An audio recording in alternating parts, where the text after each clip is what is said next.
Okay. All right, let me address this really quickly because I know what everyone's going to say right off the gate. Vince, where's the suit? Why aren't you wearing a suit tonight? All right, listen up, folks. It is, of course, as you know, Juneteenth. And in the interest of Juneteenth, you know, we have to combat white supremacy at all turns. And as you know, according to actually the official statement from our nation's Museum of African American History, you know, dressing properly and carrying yourself in a, you know, respectable way is obviously a symptom of white supremacy. That is a construct of white supremacy. And so, you know, in solidarity here on Juneteenth, I've decided not to wear the suit. So true. Definitely was not just lazy. All right, let's get into the show tonight. Stay tuned, everyone. Good to be back.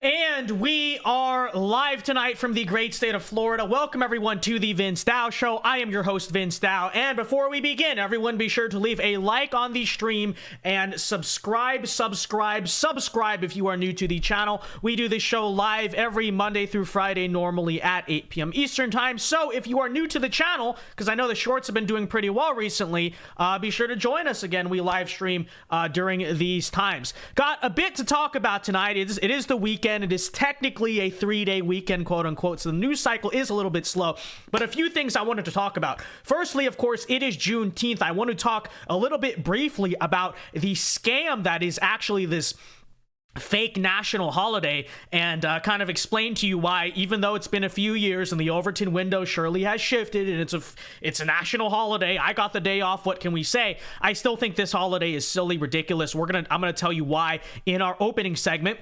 Next, we will react to Donald Trump's, I believe, first sit-down interview since the arraignment in Miami. That was with Brett Baer of Fox News. We will react to that. And then lastly, got to talk a little bit about Robert F. Kennedy Jr. and some of the drama around him lately.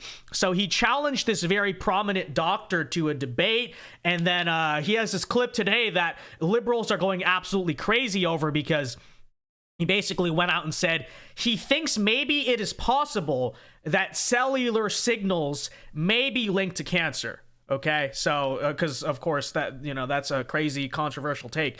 And before we begin, hold on, YouTube is saying YouTube is not receiving enough video to maintain smooth streaming. Guys, is the thing okay? Is the stream okay? My computer's been acting up all day, so just full disclosure on that front. Is it laggy for you guys? Can you guys let me know before we get into the show? Okay, can you guys put one in the chat if the video is fine, not lagging, not screwing up?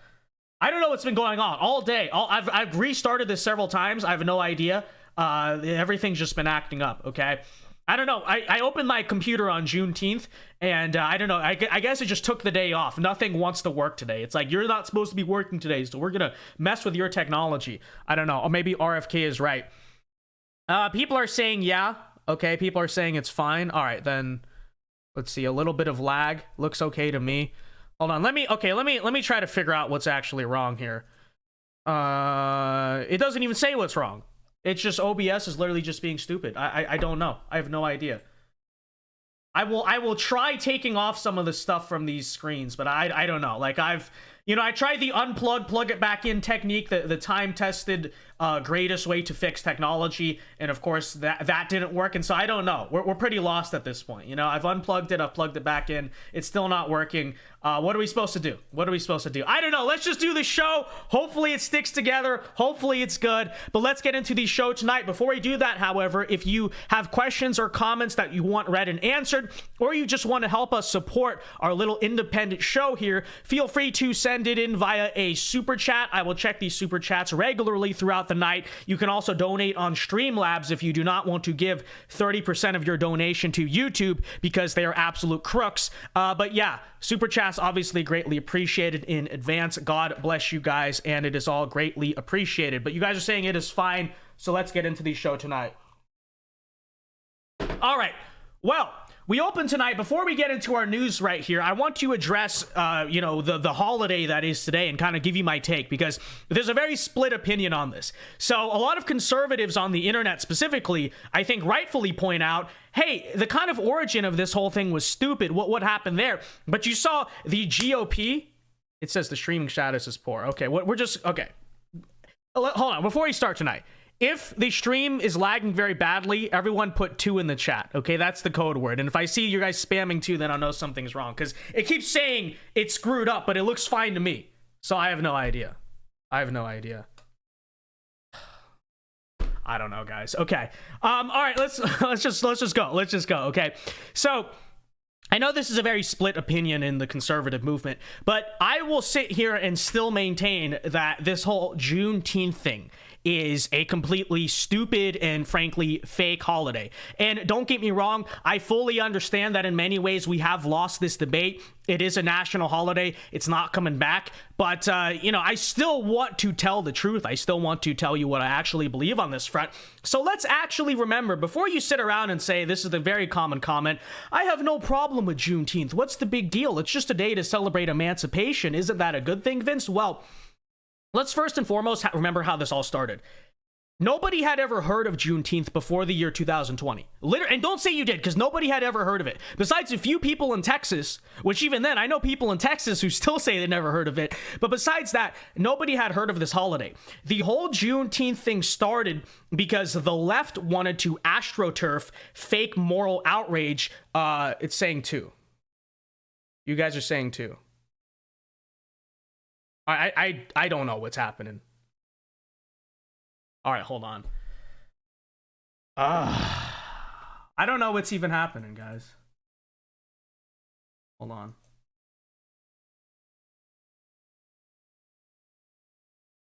Okay, now it should be back to normal. It's so Jover, guys. It's Jover. I kid you not. I've been trying all day to, troubleshoot this. And it keeps doing it. I have no idea. Okay, are we back? We back? We good? We good? I think we're good. Dude, it's totally fine. Yeah, I think you just need to refresh the stream. Yeah. Okay. Are we back? It's done now? All right. Look at that. We were at 70 viewers and it went back to 22. Yeah, that's great. Thank you, computer. No, but it keeps fluctuating. This is gonna happen all night. I need to just figure out how to fix it. I don't understand. I don't even understand why it's doing it. Because the computer can totally handle it. I don't understand. I have a tank of a computer, and just literally today it just decided it didn't want to work on anything. I don't know what's happening. And I have no idea why the bitrate just keeps moving around. It is incredibly confusing. Okay, but while we wait for everyone to pour back, let me read these super chats really quickly. Burgundy Blue for $20, thank you very much, says, hey Vince, I'm not feeling well because of a stomach bug. Well, sorry to hear that, man. But I celebrated my birthday yesterday with a small group of family members. Very good to hear. I'm glad my mom had me on June 18th, 2 extra hours, and I would be born on Reparations Day. Well, I don't know why you're glad about that. You could actually be born on Reparations Day. And that would be cool, because then you could get, every time you have birthday gifts, you could say it's reparations. So, very strange. But yeah, thank you for the $20. Brandon Gross for $5 says the government uses Juneteenth for big banks and the corporate media to take days off. It's a complete waste of time and use of the calendar. Thank you for the $5, Brandon Gross. Although I will say, I wish it were that simple, but I think there's a much deeper agenda to it. So, okay, are we back now? The Biden Stoppo is after you. No, real, I know. I just woke up today. My computer just doesn't work. All day. I don't know what's going on. It's a brand new computer. It's $2,000. It decided to stop working. Okay. Now that I think we are back, that's the thing. I don't know why the bitrate just keeps jumping around, though. I have no idea. All right, you know what? Let's try this, chat. Let's try this. I'm going to close out of OBS. It's going to cut off the stream, and then I'll try to cut back in, okay? Let's just try it. I don't know if it's going to work.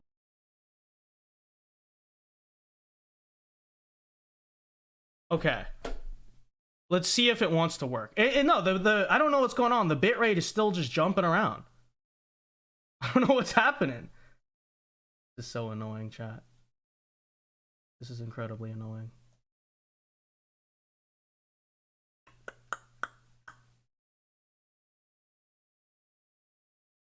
Chat, I'm so confused. Okay. All right, it's currently working. I don't know. We're just gonna have to deal with it all night. I guess that's okay. Rule for the night: if it starts buffering on you, just hit refresh. I guarantee you, that's what you just have to do on YouTube. I don't know. I don't know what to tell you guys. I don't know what to tell you guys. I'm as lost as you. I spent all day trying to fix this. I don't know. If anyone knows Windows computers, because I'm not an expert on them, why all of a sudden all the hardware on my computer just stops working? Do I have a virus? I scan for viruses though, and I don't know. I'm just confused. I don't know what's going on. I don't know what's going on. It still says on my end the bit rate just keeps going up, down. I don't know what's happening. I have no idea what's going on. Okay, but okay, we're gonna do the show. If it lags out, just hit refresh. Okay, it'll probably fix your problems. But dollar for $20 says, I'm from Galveston County where Juneteenth is celebrated, and I didn't know about it until 2020. Well, Galveston County is exactly where Juneteenth occurred, and you've never even heard about it, right? But remember this: they made this whole fake moral outrage about how dare Donald Trump do a holiday on Juneteenth, and so it is true. I guess just because I'm young, my dad says that people celebrate it every year. Still, it should not be a national federal holiday. Thank you for the $20 Burgundy Blue. I appreciate it. All right, well, while we still have stream quality, let me get back a little bit into what I was talking about. My goodness. Okay, well, as we were saying, let's remember again how this whole Juneteenth thing started. It all started because the left wanted to astroturf moral outrage to cancel a Trump rally. And that's literally all that it was about, okay? They came along and said, it's Black Lives Matter, and how dare Donald Trump do a rally on Juneteenth? Can you believe? Why would he do such a thing? And it's like, had anyone ever heard of Juneteenth? Absolutely not. But that's how they made it into a thing. And that's why I look at it and I'm not going to accept Juneteenth as a national federal holiday because nobody ever heard of it. It's a totally irrelevant day, honestly, in the grand scheme of things, that suddenly only became a thing as part of an elaborate op to take down Trump. By the way, that Trump rally that they were saying was so controversial did not even occur in the state of Texas. That's how much they were reaching, right? Because what is Juneteenth? Juneteenth marks the day that the very last slaves in Galveston County, Texas, heard the news of emancipation. And guess where the Trump rally was taking place? Oklahoma. So, yeah, like the whole thing just quite literally does not make any sense, but this is what they were doing, okay? And then 1 year later, all of a sudden, it's a national holiday, this thing that nobody has ever heard of, and I'm just supposed to sit there and take that and be like, yeah, well, it celebrates emancipation. It's such a good thing. No, I remember the origins. If you remember the origins too, then there's no reason you should be falling for this op. This whole thing has been a stupid piece of nonsense from the beginning. But I know what people might say. They say, well, Vince, maybe the origins of it were very crooked and it literally only became a thing because they wanted to cancel a Trump rally, which to me, honestly, is enough to not want to take them seriously or not comply with their demands anyway. But even if you want to say, okay, it celebrates emancipation, that's not even true. That's not even true, actually, right? Because it's not the day the Emancipation Proclamation was signed, but it's also not the day that America abolished slavery, okay? Because you were kind of taught this wrong in school, and so a lot of people may be hearing this for the first time. But first and foremost, the Emancipation Proclamation did not abolish slavery. In fact, it really was not even driven by any type of abolitionist sentiment. What it did was it declared all slaves in the Confederate States to be free, right? So it was actually a military strategy because they wanted to take the slaves away from the Confederates. And so that was sort of what the point of it was. Now, Juneteenth, you know, that's when the last slaves over far away in Texas heard the news of the Confederate surrender. The thing is, on June 19th, 1865, there were still plenty of slaves in the United States, in the Union, okay? Because, again, maybe you weren't taught this in school or you forgot, but there were plenty of slave states still in the Union, and they would not see slavery abolished until the passing of the 13th Amendment in December, at the end of the year in 1865. So you want to say it celebrates emancipation, but it doesn't. It doesn't. It doesn't celebrate the proclamation, nor does it celebrate the end of the Civil War, nor does it celebrate the 13th Amendment. It does none of those things. So why is it even a holiday to begin with? Well, again, it only became a thing to take down Trump. But even if you want to run with it totally, I would even argue this about Juneteenth, and maybe this is a hot take, maybe this is a little bit controversial to say, but it is nonetheless true part of the thing about Juneteenth being singled out, even though it does not mark emancipation, it does not mark the 13th Amendment, in my opinion, in a way, that is actually anti-Southern propaganda. It is anti-Southern propaganda. And I know that, whoa, Vince, what are you saying there? Whoa. Well, I will tell you why. Because it perpetuates, first of all, the narrative that only the South and only specifically the Confederate States owned slaves, which greatly oversimplifies how complicated the Civil War actually was, and sort of does perpetuate a lot of the same narratives that are used today to demonize conservatives and call them racist or whatever it is, and say that the whole history of America is racist and everyone in the South who lives there today is racist, blah blah blah, all of those stereotypes. I would argue it perpetuates that stereotype. And as you know, in school, I mean, you were already taught the Emancipation Proclamation wrong, so let me kind of ask you this question. How do you think kids are going to be taught about Juneteenth nowadays? They're not going to be told that, hey, it freed the slaves in the Confederate States, but there was still slavery in the Union States. What is it going to teach? They're just going to say, yeah, that's the end of slavery. Because we know how much teachers oversimplify things and probably what they'll say.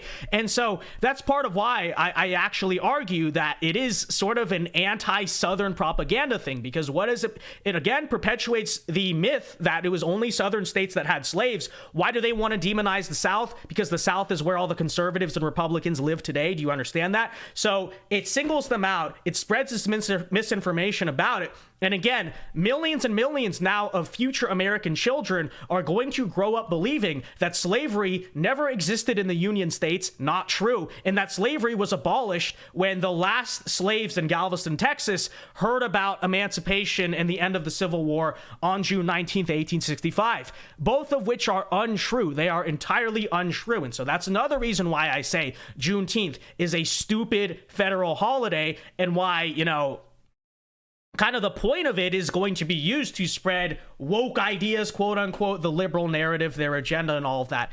And lastly, last reason here of why Juneteenth is stupid is because it promotes a very dangerous form of national and racial separatism. Okay? And you may not remember this, but going back to the original bill that they signed this of and the actual name given to this holiday, the official name from the federal government of Juneteenth is Juneteenth National Independence Day. So not Juneteenth National Liberation Day, not Juneteenth Freedom Day or whatever. Remember this? The federal government passed it under the name Juneteenth National Independence Day. So in other words, Juneteenth is now being used as a second Independence Day for the United States. We understand why that's divisive, right? We understand, hey, we have one Independence Day, the 4th of July. The moment you start telling a big chunk of the nation, well, there's actually two different Americas and this and that, obviously we understand how that is divisive. Obviously we understand how that can tear apart a society. If you don't understand it, I have a video from 2021, back when this first became a thing, talking about that. But if you think this is speculation, you're like, no, it's just a name, you're reading too much into it, then go on Twitter. Look at how the left celebrates Juneteenth. Do they just use this to celebrate emancipation? Or you go on and you see them talking about it. What are they saying? Reparations. They're talking about freaking reparations. They're talking about all these left-wing ideas. Because what has it always been? From the start, it was a Trojan horse, this holiday, which does not need to be celebrated, which does not need to be a federal holiday for the reasons we established. This holiday was always going to be a Trojan horse for leftism. And if you were skeptical of that, first of all, it should have told you everything you needed to know when the left basically just invented this holiday. It didn't invent it, but you know what I mean, pulled this holiday out of thin air to protest Trump. That should have been the big red flag. Hey, maybe this whole thing is going to be used for those reasons.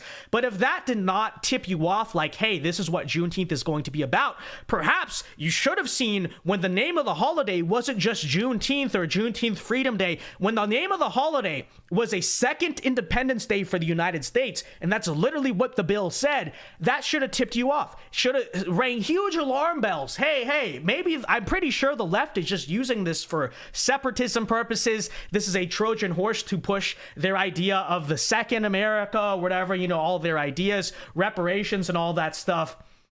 But of course, That did not happen, as we know. I believe you go back, I think it was only 7. It was something like 7 or 18. A very small number of House Republicans were the only ones to vote for this not to vote for this holiday. The vast majority of Republicans voted for this.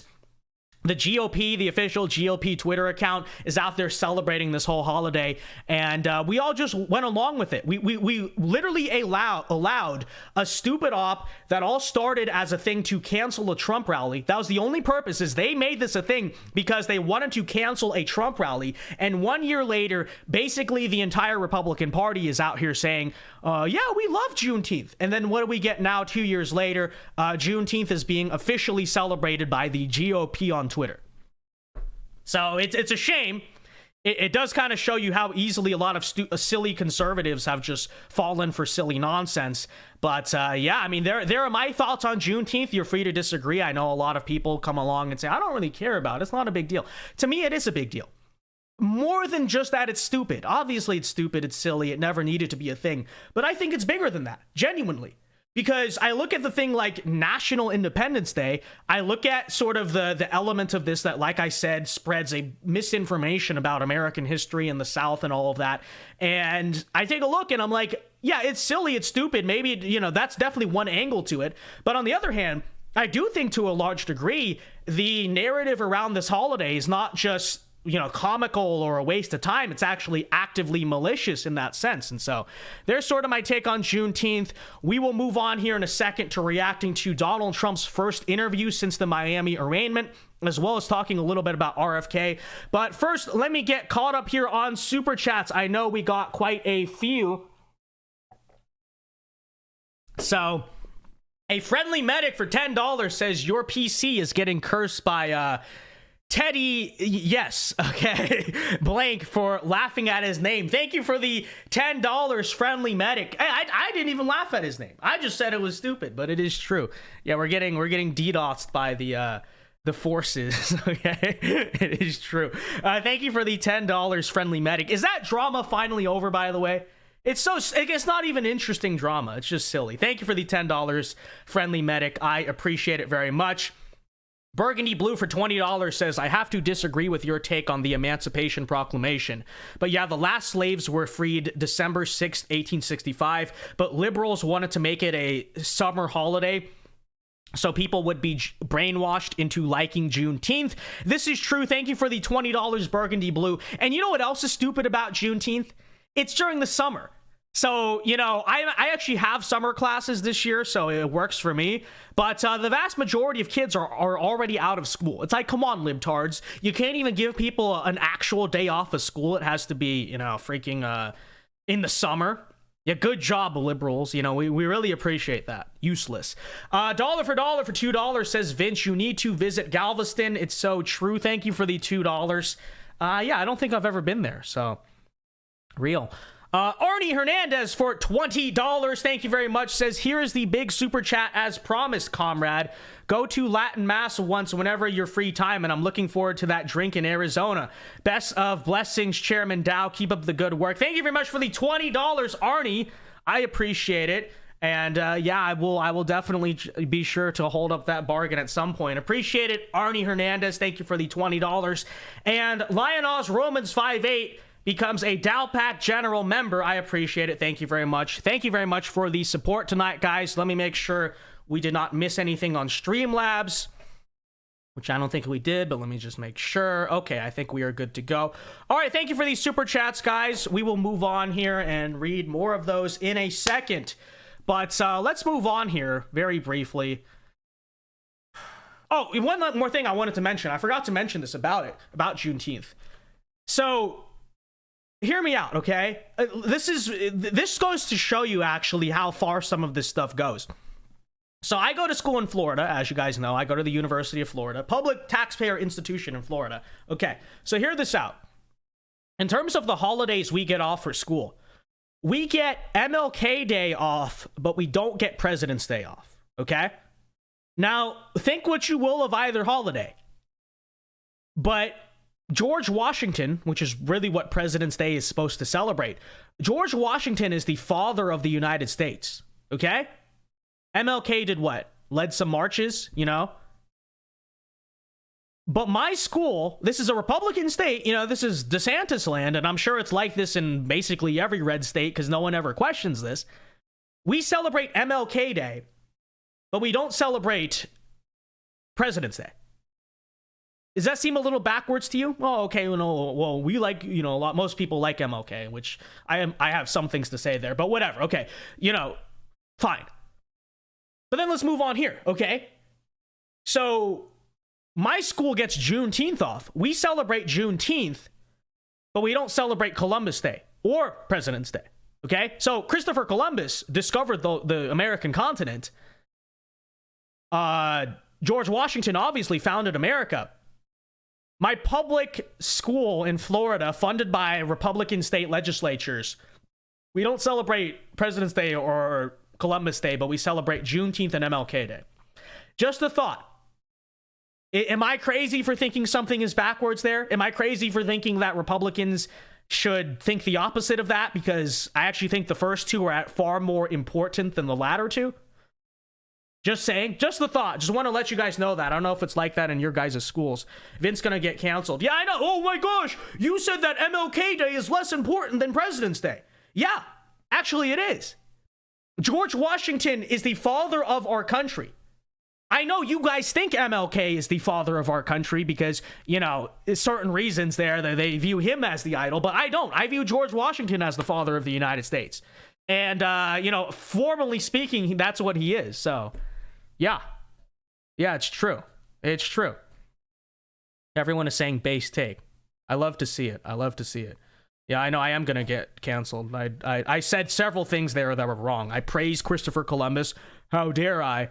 And I said that MLK Day is less important than President's Day. So, yeah, it's true. All right, with that said, let's move on here to our next stories. Enough on Juneteenth.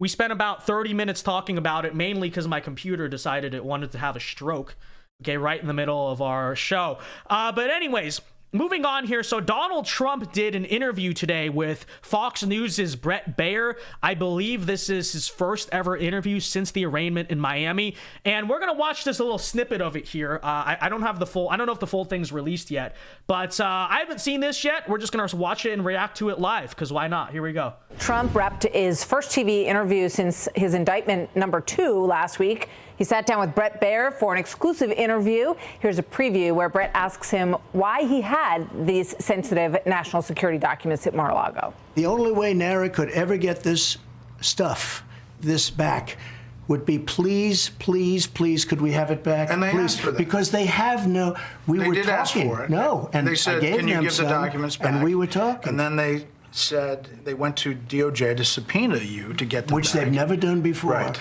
But why not just hand them over then? Because I had boxes. I want to go through the boxes and get all my personal things out. I don't want to hand that over to NARA yet.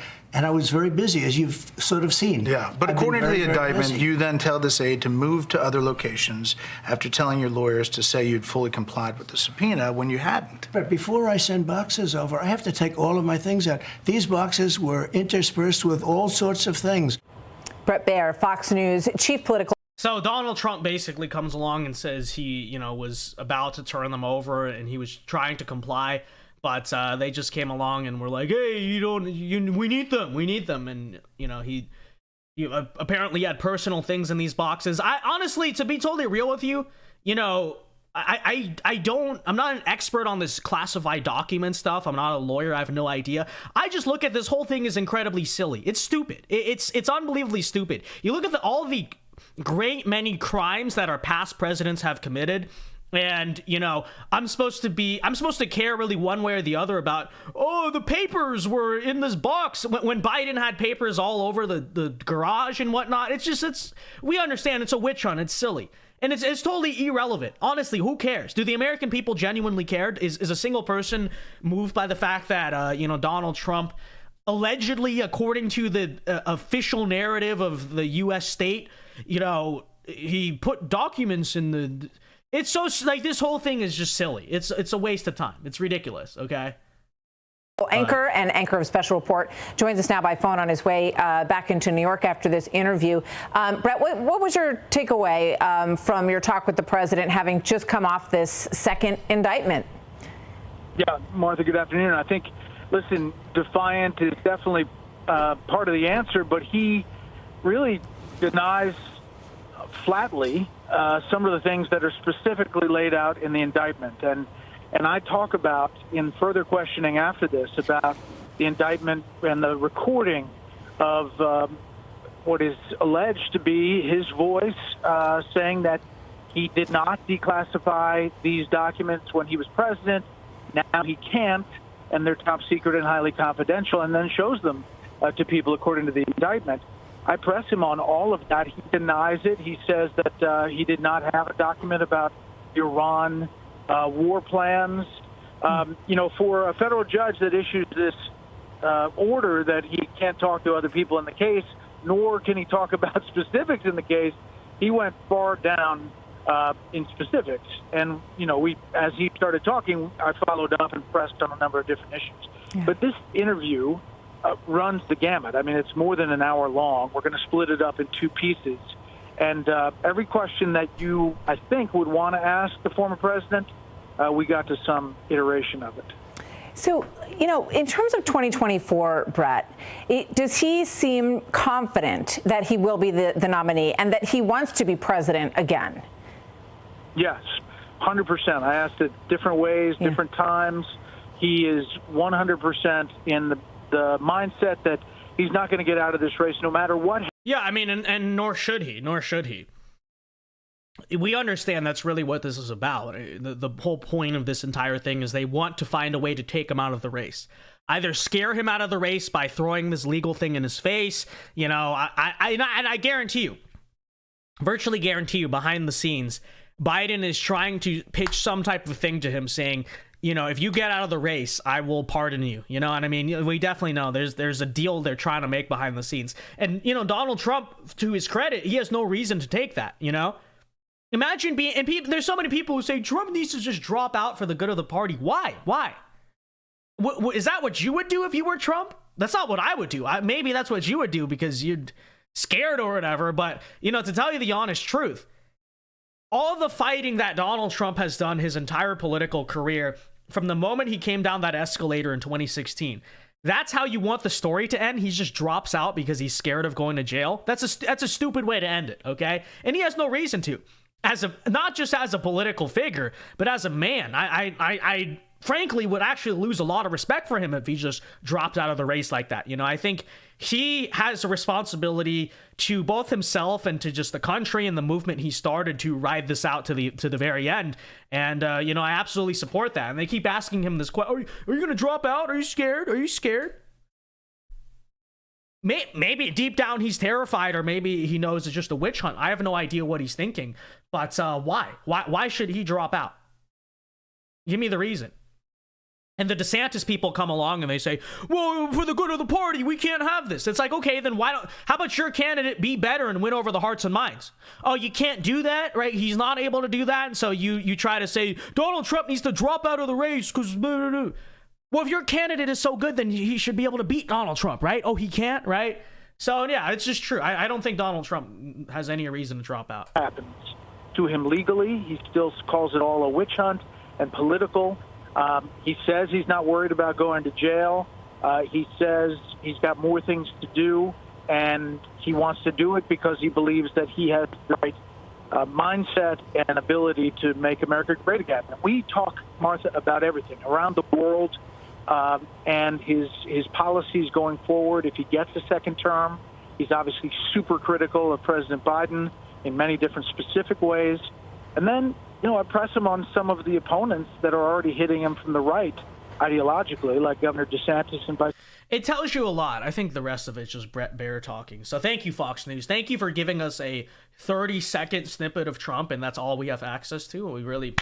Round of applause for Fox News, guys, because that's what you guys all want to hear, right? You don't want to hear Donald Trump speak. We're all here to hear Brett Baer speak, right? Thank you, Fox News. Okay, can we have a sarcastic round of applause to Fox News? Thank you very much. Thank you. But no, in all seriousness, And the fact that he, I understand why a reporter would ask this question genuinely, but the fact that this is an idea that is so entertained by so many people in the conservative movement, I think it shows you a lot about, I don't know, the way they think. I find that to be absolute cowardice, To me, it doesn't even cross my mind, this idea that Donald Trump should drop out of the race. I look at that and think it's ridiculous. Of course he shouldn't drop out. Of course he's going to ride this out to the end. I think Donald Trump, every time he answers the question, says basically the same thing. He says, absolutely not even thinking about it for a moment, okay? Because, we've gotten to this point. We're at this point now. The enemy is trying to throw they're trying to shoot the last bullet out of their gun, right? And what you're just going to say, okay, that's it. I've fought 8 years to do this, but let me just drop out. The fact that there are so many conservatives who entertain that as a serious idea that Trump should pursue, I think does go to show a strong degree of cowardice in this movement. And perhaps that is a leftover of the McCain years or the Bush years or whatever it is, but it's just silly. It's just ridiculous. Everything I see happening makes me only think Donald Trump even more. I support him even more as our guy. And, the idea of him dropping out, at least from my perspective, would I do it? It never crosses my mind. It should not even be entertained. It's silly. Of course not. President Pence. Yeah, Can you name me a single movement in history where, we were almost, not really to victory, but we were almost to like crossing, the line and really like breaking and getting where we wanted to be. But then the enemy, because of course, when they're threatened, when their backs are against the wall, they threw us with their, their finisher or their, their last resort, right? Their desperation weapon. And we were just like, I don't think I want to run for president. I don't think I want to do it. Cowardice has never won anything in history, and the idea that Trump should resort to cowardice now is ridiculous. And I think it shows the mentality of the very people who go along with it. Looking at an image right now of all the GOP declared candidates, and DeSantis is the only one who's in spitting distance of him right now. And obviously, there's a lot of time to go in this. But what did he say about DeSantis? He really kind of blows him off. He says he uses sanctimonious throughout the interview. Says he uses that nickname because it's a lack of loyalty, and he goes into the whole story about how he supported him. He also thinks that he doesn't have the chops, in his words, essentially. I also listed, Martha, all of the people who were in his cabinet that are not supporting him, and all of the ones that he had some really interesting names for. That's a long question. That's a long list. And he says they were just the wrong people for the job. Brett, we look forward to seeing part 1 tonight, part 2 tomorrow night on special. Okay. Well, let's address that then. All right. So first and foremost, he says Ron DeSantis does not have the it factor for the job. I have to say, for a while, I looked at DeSantis and I thought, I don't think he's favored against Trump, but I really see the angle to which he maybe hypothetically has a shot in this primary.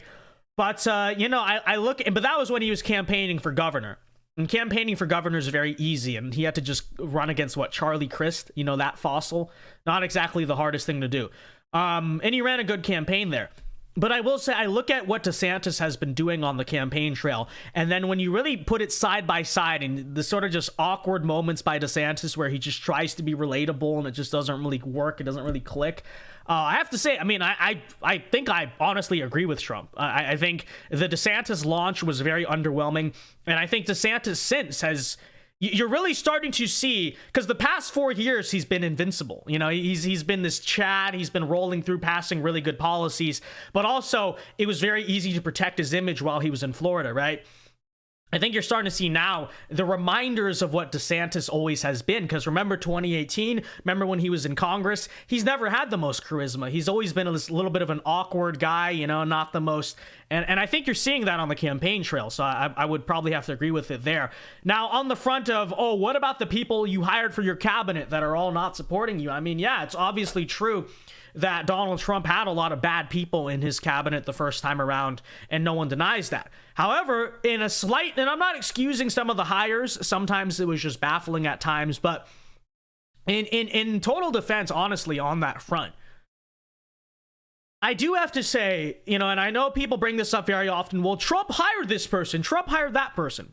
To a degree, I kind of look at it and say, well, who did he have around to hire? Because here's the thing I think a lot of people don't understand. The scene in conservative politics in Washington, D.C., and this is something I sort of know behind the scenes from just kind of being involved, knowing different people, work for nonprofits, all this stuff. The scene has drastically changed, right? Nowadays, there are a lot more conservative groups sort of around Trump DC. repped his first TV interview since his indictment #2 last week. My bad. There are a lot of groups around D.C. nowadays that came in during the Trump era, and for all their flaws, they're generally more in our camp ideologically. They generally more so agree with that Trumpian mission. But you look back to what DC was in 2017, the only thing you had in the realm of conservative politics around DC was swamp stuff. The stuff that'd been there since Reagan, very long time, establishment GOP, your Bush types, all of that stuff. And so, I know I very often hear people say, well, why Donald Trump hire all these people to his staff? And don't get me wrong, I do not disagree. But part of the problem is, when you go and hire an executive staff for your White House, how many people do they say the executive branch is? I think it's like 5,000 people in total. And I know the president doesn't hire all of those, but you get my point. It's a very big net that you have to cast from.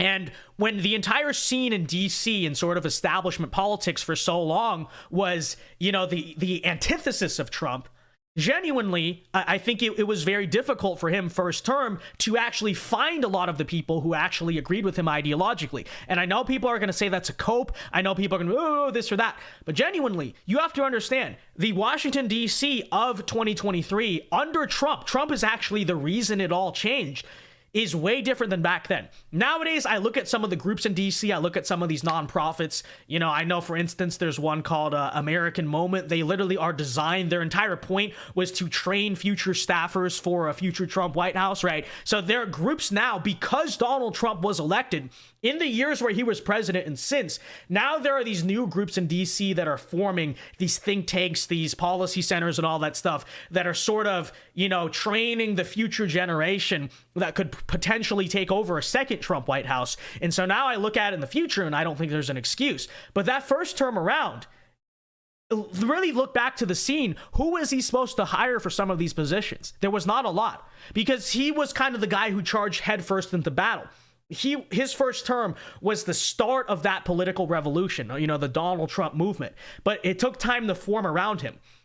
So I genuinely believe, and this is something that Darren Beatty and a lot of other people have talked about, that if Donald Trump the first time around did get a second term, you would have actually seen a much more efficiently ran administration, because all those pieces were falling into place. But now we only have the first term of Trump to talk about, and I suppose it's all a lot of speculation.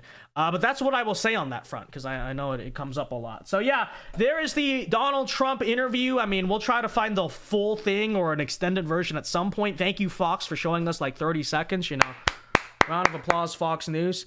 But anyways, let's see. Let's get caught up here on Super Chats, and then we will go on to the RFK thing. So Burgundy Blue for $2 says, hey, did you see the meme I sent you on Twitter? I did not. I'll have to go check my requests at some point. I didn't even know you were on Twitter. So welcome to Twitter, Burgundy Blue. Thank you for the $2. I appreciate it very much. And as usual, guys, if you do want to support the show, feel free to send it in via these super chats. This is our last story here, and then we'll read the questions and comments for a few minutes. I do have to get out relatively early tonight because I have a presentation to prepare for tomorrow morning.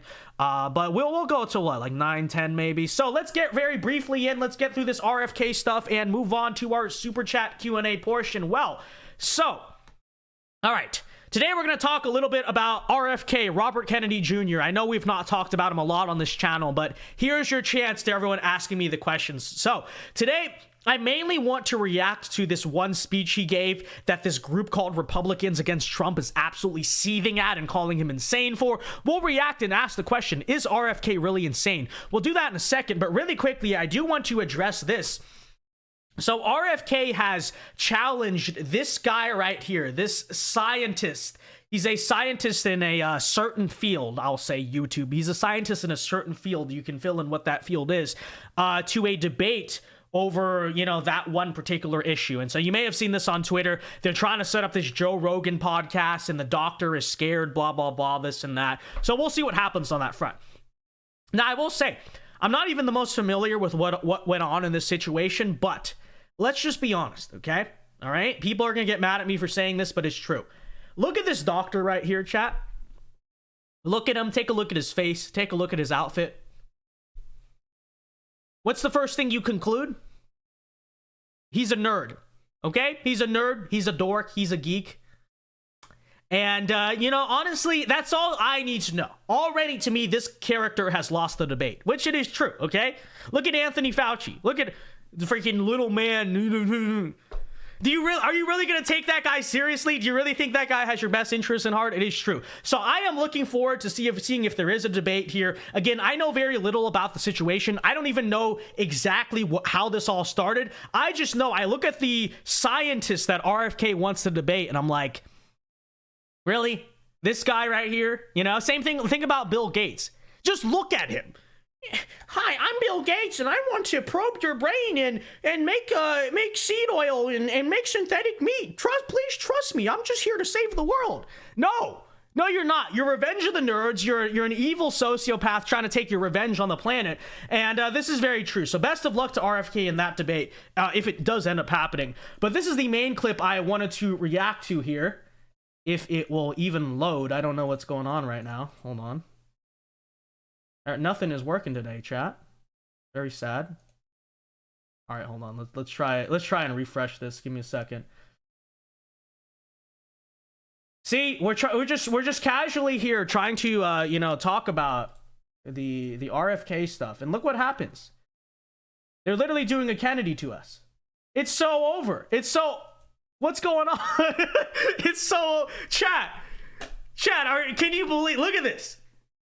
Oh, suddenly, conveniently, Twitter freezes when we're trying to react to the RFK clip. The one episode I do talking about RFK. You remember, like, the beginning of the stream, it's trying to take down the stream. Okay? This is unbelievable. Okay, I'm gonna pull up, chat. I'm gonna pull up the clip. We're gonna play it here off the speaker, and you can hear it. I'll edit it in on the replay so you can actually see it, but here's the clip, okay? I'll just play the audio of it, and for the live chat, sorry, you're only going to be able to hear the live, but here you go. Let me just tilt down the mic and you can hear it off the speaker, so here you go. I'm going to say one more thing.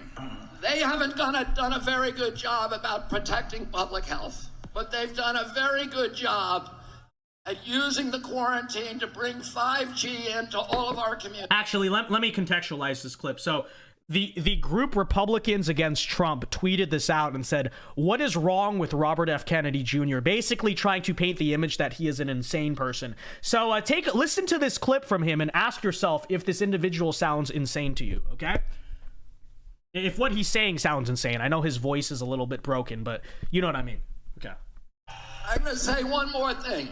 They haven't done a very good job about protecting public health, but they've done a very good job at using the quarantine to bring 5G into all of our communities and to shift us all, to begin the process of shifting us all to a digital currency, which is the beginning of slavery. Because if they control your bank account, they control your behavior.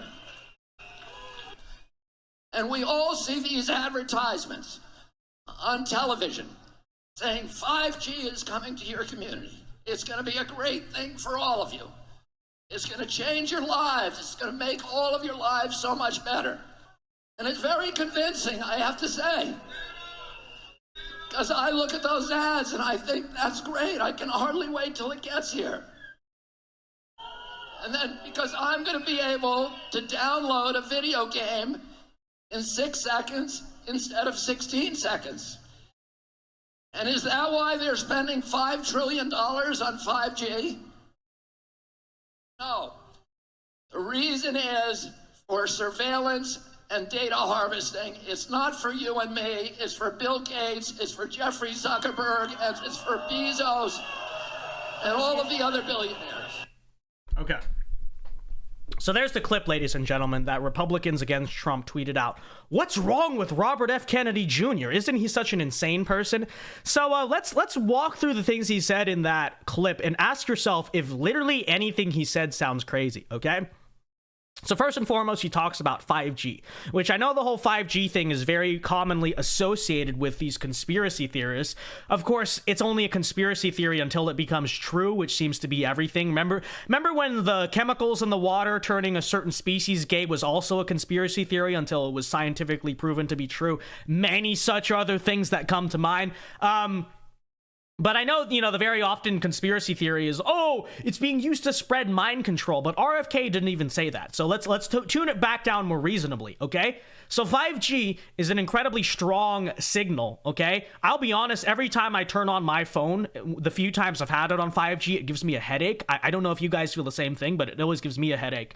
But, considering it's an entirely new form of cellular wave and it's much stronger, is the idea that it may not be good for your health, is the idea that it may cause cancer or whatever, a totally unreasonable thing to ask? Is it?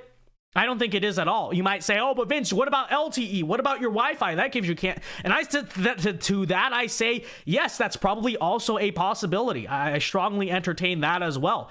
I would not be surprised if that were also the case. So don't come to me with that. I think it's unfortunate that the modern world has to be so reliant on this stuff. But then secondly, the main concern he brings up regarding 5G isn't even that. He says that all these systems are going to be used to invade your privacy. Okay, so according to Republicans Against Trump, being scared about the digital age encroaching on your privacy, which is a very real thing, according to them, that makes you a crazy person. According to them, that makes you insane. What is wrong with Robert F. Kennedy Jr.? Oh my gosh, how dare he say this? Does that sound insane to you? Because that actually sounds incredibly reasonable to me. The other thing he talked about in this clip, the one other thing, was digital currency. And he talked about, and by the way, that's entirely real. You can't call that a conspiracy theory. They are trying to 100% move us into the cashless economy, right? Look at your debit cards. They don't even swipe anymore. It's just a touch. It's a freaking magnetic, whatever it is. And then you have Apple Pay, right? You can just pay digitally. Everything is paid digitally. Most establishments nowadays don't even take cash, right? We're moving to a cashless economy. Is it crazy to be concerned about a cashless economy? Is it crazy to think, as RFK does, that, hey, maybe, this might cause problems? Because I can think of a few problems that immediately come to mind with a cashless economy. First and foremost, is the fact that when you stop relying on something physical, so this happened when we moved away from the gold standard, and especially now that we don't even care about paper money, what happens, right? What happens is money basically becomes arbitrary. They can print or make up as much, they can basically just make it up out of thin air, which is a part of fractional reserve banking, right? They basically just make up money, right? And there's no really control. You don't really have to keep it stable or anything. So that's the first concern I see of a digital economy. And then secondly, a cashless economy, I should say. And then secondly, the other concern I have, as RFK brings up, is, well, we see how many times banks and stuff have frozen the accounts of conservatives and all this different stuff. So who's to say in the digital economy that it can't just be a thing where you just lose your money, right? Because if it's not physical cash, how easy it is for predatory banks or government or whatever to just take the money from you.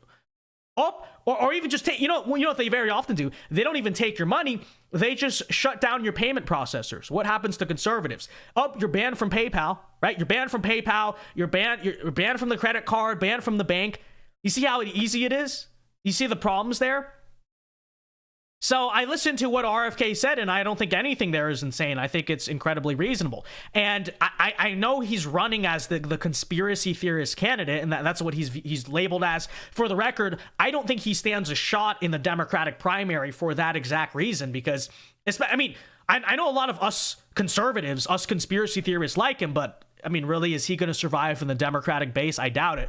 He asks way too many common sense questions, right? But I think that most of the things he says about this particular stuff, the ways he challenges the system are not only incredibly reasonable and not insane at all, but they're actually incredibly important, because not even a lot of Republicans talk about this. He's the only candidate in this entire race talking about, for instance, another thing, the food system, right? And we talk about that a lot in this channel, how the food in this country is literally cancerous, how it is killing so many people, and, how corrupt the FDA is and all that stuff, and how, a lot of the preservatives that we use in our food are literally banned in other countries because other countries deem them poisonous. But our system is so corrupt and so bought out by special interests that all you do is, the FDA says this study paid for by a corporate lobbyist says that seed oils and Blue 2 and all this stuff is safe, when it's not, right? And you think about it too, it's a double-edged sword, because when everyone eats the food in this country and becomes obese and sick and gets cancer, who benefits from that? The pharmaceutical companies. So all this stuff, it's very real. It's very real. It's not conspiracy theorist at all. It's not hippie whatever. It is very real. All the systems in our country are corrupt. We're being poisoned in a great many ways. There's so many carcinogens in American food that are banned in other countries, and RFK is the only one talking about it. Trump isn't talking about it. DeSantis is not talking about it. Nobody's doing it except RFK, okay? And that, in my opinion, is part of why I respect his role in this race. Now, for the record, I will not be voting for him in the primary. And for the record, as much as I would like to see him do well, I'm rooting for him kind of on the side. I don't think he's going to go anywhere in the primary. He could do something, in my opinion, actually as a Republican. He probably would stand a greater chance in the Republican Party than the Democrat Party. But let's be honest. I mean, he asks way too many questions. He's way too much of a science-denying conspiracy theorist. We know how much the liberals and the Democratic voters love their, just listening to the institutions and listening to all of that. He questions the institutions way too much. And so I don't think he's going to go anywhere in the race, sadly. But I definitely do appreciate what he's contributing to the Overton window. He's talking about things that outside of the internet, in a very niche sphere of the internet, are not talked about at all. And yet they are very pertinent issues to our country. Because in my opinion, right, the fact that the food system in this country is poisoning us all, the fact that our life expectancy is way lower than it should be in comparison to other countries, and I think that's a very pressing issue. I don't think that's a side issue or conspiracy theorist.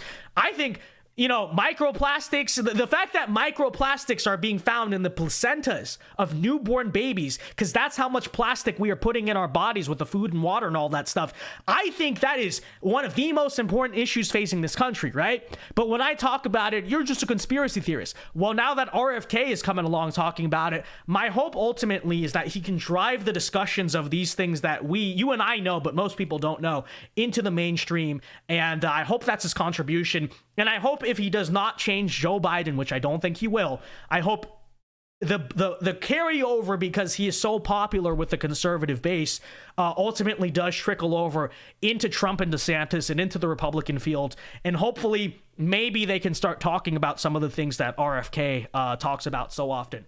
That's my hope. I don't know. We'll see. But there's the RFK stuff. I mean, we'll probably react to him more often. Now, the problem is he does say a lot of things that YouTube, but I think he is interesting. I think we're going to start talking about him more. It's my fault, my bad. We have not really talked about him a whole lot, which is contradictory, because so many of the things I talk about in passing on the shows, especially with the food system, he's the only presidential candidate who talks about it, so I really should talk about him more, so I think we will.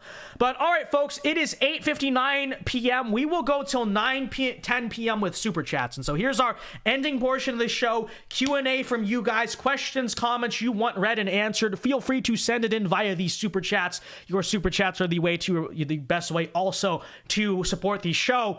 And, I don't think we're going to do the rice farmer hat thing tonight, I know the last few nights, every time we hit a donal goal, I'm like, I put on rice hat farmer. But I'm getting tired of it. I think it's being overdone. Like, it's not even funny anymore. And so I'm calling a moratorium. We're going to shut it down until we can figure out what the heck is going on. And then we will resume. So we're just going to do it normally tonight. And I can re-embrace my Italian heritage with my polo shirt and my watch and my normal voice. And it's so true. It's so true. Someone earlier said that this is cultural appropriation, okay? That I'm appropriating white culture. How dare you? This is my Italian culture. It's literally European. Okay? So, no, it is real. But anyways, Burgundy Blue for $2, thank you very much, says, what should the U.S. government do about BlackRock?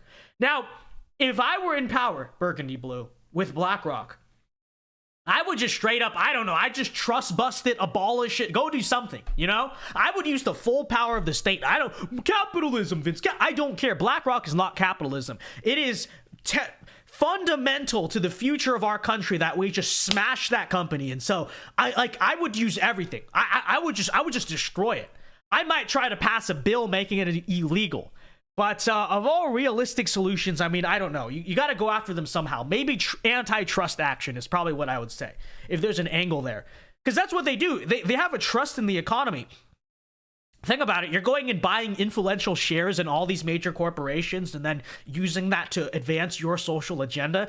That is monopolistic behavior. That totally warrants antitrust action. I don't know if it would happen, but that'd probably be my realistic solution for, what we would do. But anyways, Burgundy Blue for $2 says RFK Jr. is 69 years old. Lol, sorry for the lol brow joke. Well, thank you for the $2, Burgundy Blue. I mean, then we want to vote for him even more, because then it'll be funny. Imagine America's first 69-year-old president. Although he wouldn't be 69, huh? He would not be 69 by the time he gets elected, so maybe that's not going to happen. But thank you for the $2. Magadonian says he's kind of like a Facebook liberal. Well, there are certain social issues he's just a generic Democrat on. But the conspiracy theories he talks about are, quote unquote, are something no candidate talks about. And so that's why I think he's important. TM for $2 says, play the Trump interview, change the search filter to today. Let me see. We might do it tomorrow night. Because like I said, we got to, I got to go in 10 minutes to prepare a presentation tomorrow. Let's see. Trump interview. Silly, typical Fox.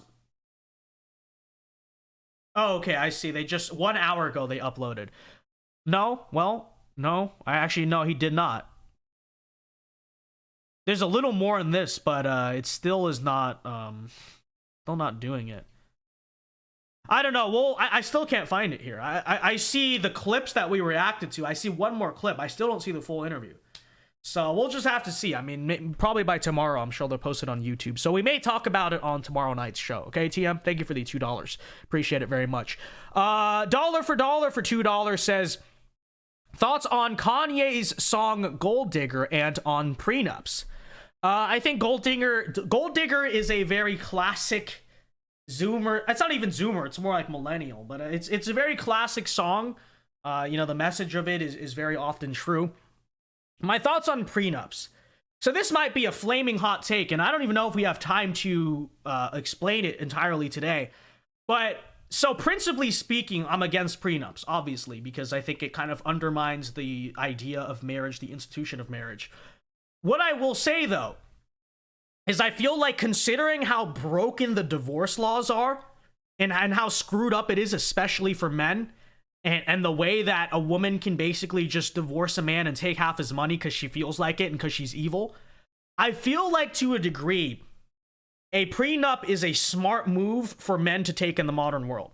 Okay? And I know that's going to be a really hot take with people and fully understand. I'm not saying it because I'm encouraging divorce. I'm actually saying it because I think in the situations where it's relevant, in the modern world, it actually discourages divorce. Because it does not allow a woman. Here's what I'll say. I think if you plan to be a guy who's going to be the sole provider for the house, and you plan to be a guy who's going to be relatively wealthy, if that's your plan, you're going to become this person of status, celebrity, politician, just businessman, whatever it is, then again, this is a hot take, and I know people are going to disagree because they don't understand what I'm trying to say. The reason I say I think it's a smart idea is not because I'm trying to encourage divorce, because I'm trying to discourage it. And because, like I said, the divorce laws are set up the way they are, where if a woman just decides, I want to flip on him, I want to turn on him, look at all that money, I'm just going to take it. If you have a prenuptial agreement, it actually discourages divorce because they can't do that, right? If they divorce you, they're on their own, which is, in my opinion, the way it should be when you really think about it, right? When you really think about it, if you choose to break off a marriage, why should you get to take all the stuff that your husband has built for you? Now, if it's a two-income thing, maybe it's different, right? But I'm talking about actually the traditional view of a family where the dad is the breadwinner, the mom is the homemaker, right? In that case, If the wife just decides she wants to leave, why should she get to take half the stuff? That's not fair. That's not fair to the guy. Very often the guy doesn't even want the divorce. It's the woman who just gets evil and decides she wants to leave. So I have a nuanced take on it. Like, principally speaking, it shouldn't be a thing, because I absolutely agree. Like, marriage is it's a covenant for life and it should be viewed that way. But I will say to men out there, you can idealize the way the world should be, or you can play within the realms that we do have. And I do think in order to protect yourself, right? Because ideally, people will say, but don't marry a woman like that. That's your problem for marrying a woman. And I get it. I understand that. However, it's just, we know how the world is, and people change. It's the truth. People do change. Sometimes your judgment is wrong. It happens. Stuff happens. You know what I mean? It can happen, right? I know plenty of people, and I shouldn't say I know plenty of people, but there are notable cases in which, for instance, James Younger, that whole case. So James Younger, that whole case in Texas a few years ago, where the mom is forcing the son to be transgender, and the son doesn't even want to be transgender, and the dad, is a big time Christian, all that stuff, and now the court won't let his dad see his kid. That whole case? Remember the Younger case? Okay. Well, you might look at that and say, well, Jeff Younger, why did you marry this girl? Well, newsflash, you know what? They actually met in the church. So she did everything right. They met in the church. She was conservative and Christian at the time that they married. What happened? Somewhere along, the devil corrupted. She changed, people changed, and now here she is turning the kid transgender, right? So I look at a case like that, and it does happen. Don't say it can't. It absolutely can happen. And I say, well, yeah, it is true. You should just do your best to marry a woman who won't do that. But to a degree, let's also be honest, things do happen. Sometimes people turn out to be someone you didn't think they were. And so my take again on prenups is that in an ideal world, it should not be a thing. But I do think in the way the modern divorce laws work, if you want to be the sole breadwinner, if you want your wife to be the homemaker, and you want that traditional view, and you don't want your wife to take advantage of it if she decides to turn evil and take half your stuff and divorce you in the way you see so many celebrities doing, I absolutely think a prenuptial agreement is a smart way to actually protect your marriage instead of encourage divorce. Again, it's probably gonna be a hot take. I'm not reading the chat right now. I'm sure people are getting absolutely angry at me and going crazy, but that's my take on prenups. That's sort of my take on it. Like I said, not ideal, but in the current situation, it might kind of be a smart thing to do. That's my take. JD for $2 says, what does it mean to be American? Does it exist? Thank you for the $2. I mean, you can make a case it barely exists anymore. But yeah, I mean, obviously, there's a simple answer of, oh, well, you're just born a citizen and then you're an American. And I suppose functionally, legally speaking, that is true. But I think there's more to being American than that. Part of the problem and what makes it difficult for us to keep together a national identity is, even on that front, is it's super easy to understand or articulate or explain. You may say, oh, well, if you believe in the Constitution, you're American. Is that what defines it, though? Is that coherent to make American identity bound to one legal document? What would happen if we changed regimes? Would we still be American, Or if you want to tie it to certain heritage or lineage. Okay, but then are like half of the people in the country not American? It is very complicated. I mean, I'm trying to wrap up the stream now, so I could probably take more time to really boil it down. But I think that's part of our problem as a country, is we don't really define what it means to be an American.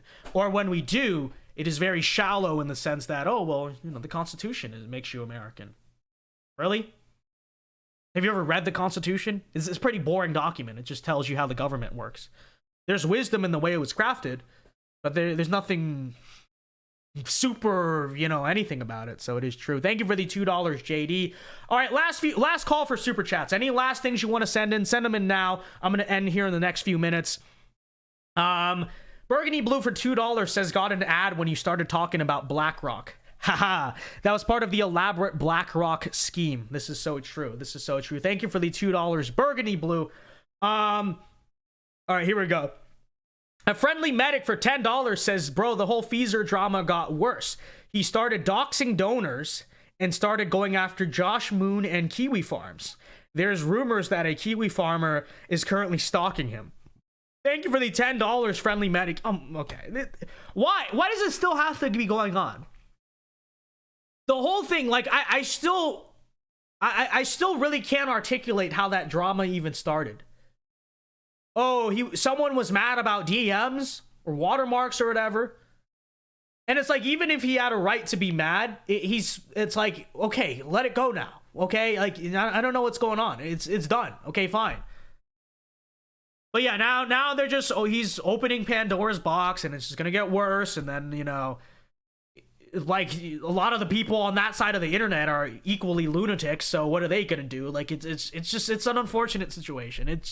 I'm so beyond it. It wasn't even interesting from the start, and now they're just doing it more. So thank you for a friendly medic for the $10. I mean, honestly, I'm just gonna tune out of it. It's not even entertaining. It's not even entertaining. What is even the accusation?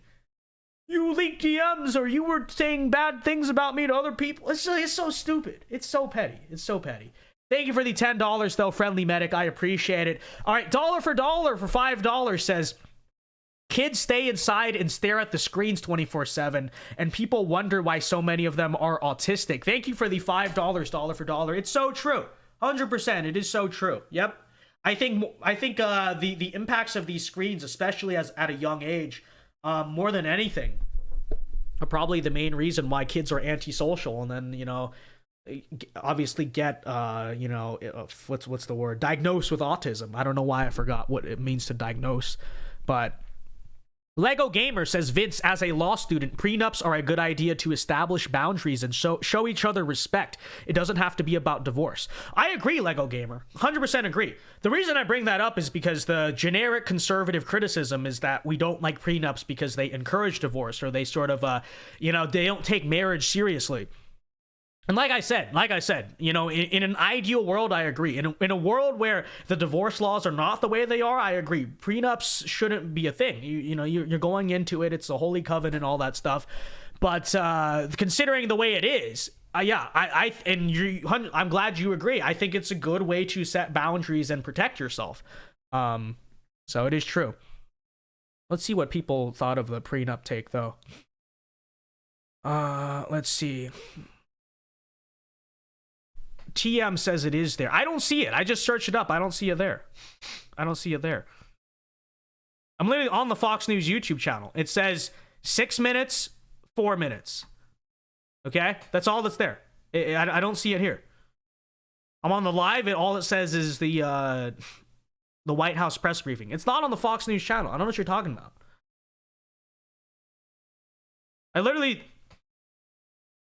You want to see? Trump interview today. Got this video and this video.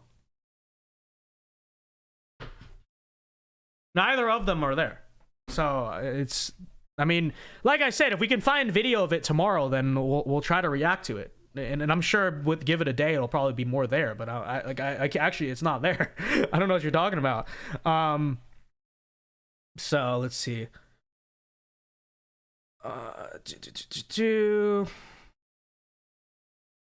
Vince, we never get mad at you, lol. I do, but here's the thing, okay? I'm actually surprised I don't see anyone in chat really even saying my take on that is bad. Every time I slightly counter signal the trad worldview, not for being wrong, but for being oversimplistic, which is usually my criticism of it, you know, that you guys say, oh, I'm like, that's not realistic, you know what I mean? That's my biggest thing. I want a big family, but I'm like, well, what's the realistic way to start a big family? You know what I mean? But I'm actually surprised. We don't have the trad heads in chat saying, how dare you support prenups, Vince? That's anti-marriage. Like, no, you just don't get it. You just don't. You have a very naive view of the world where, you know, wives especially, right? They never turn on their husbands, and everything is a whoop-de-doo, and, you know, it's not how people are these days. Hate to say it.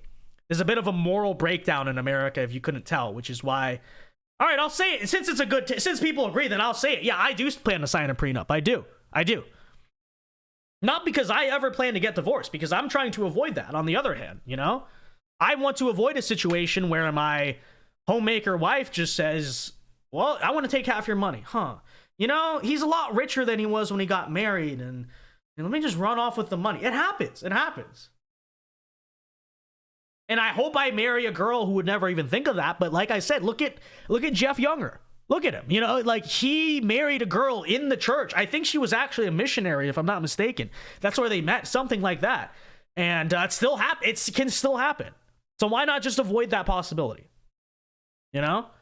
I don't plan to leave with my stuff. I don't plan to leave her. I don't plan to divorce. I'm against divorce morally. I don't plan to abusively keep her in or anything.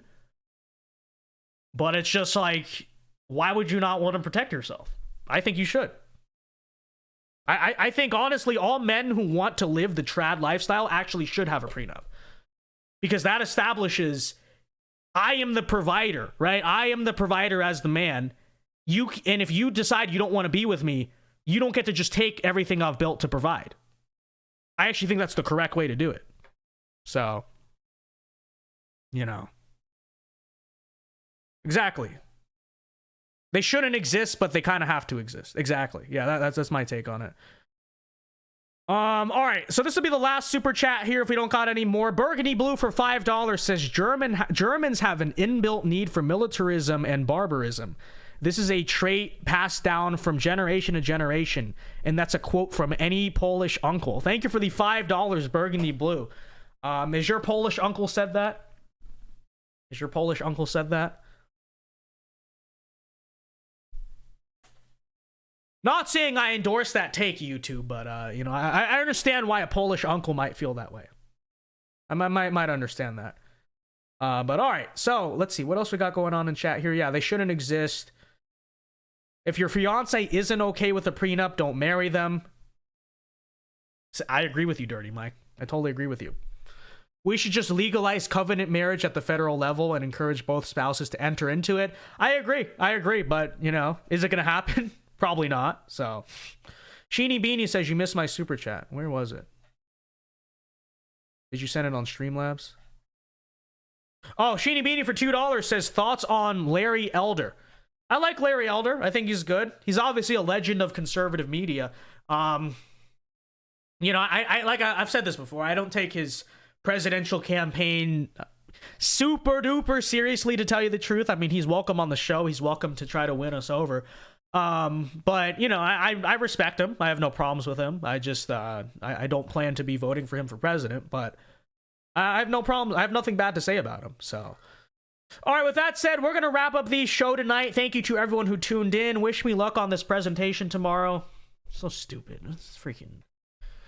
When this class is done, I have a lot of stories to tell you guys. Okay, for the sake of not violating any whatevers, I'm gonna hold them off. You know, I'm gonna hold them off until the statute of limitation is done. But I got stories, okay? Next week, chat, I got stories for you guys. But all right, with that said, ladies and gentlemen, thank you to everyone who tuned in tonight. Be sure to leave a like on the stream before you go. Let's get the chat to 150 likes. Let's get the stream, I should say, to 150 likes. And be sure to join us here tomorrow, same time, same place, 8 p.m. Eastern time for the next episode of the Vince Dao Show. And until then, Alpha moves only. God bless. Everyone have a very good night. And peace. I don't know why I did that. Okay, good night, guys. Play the outro. Where's the outro? There's the outro.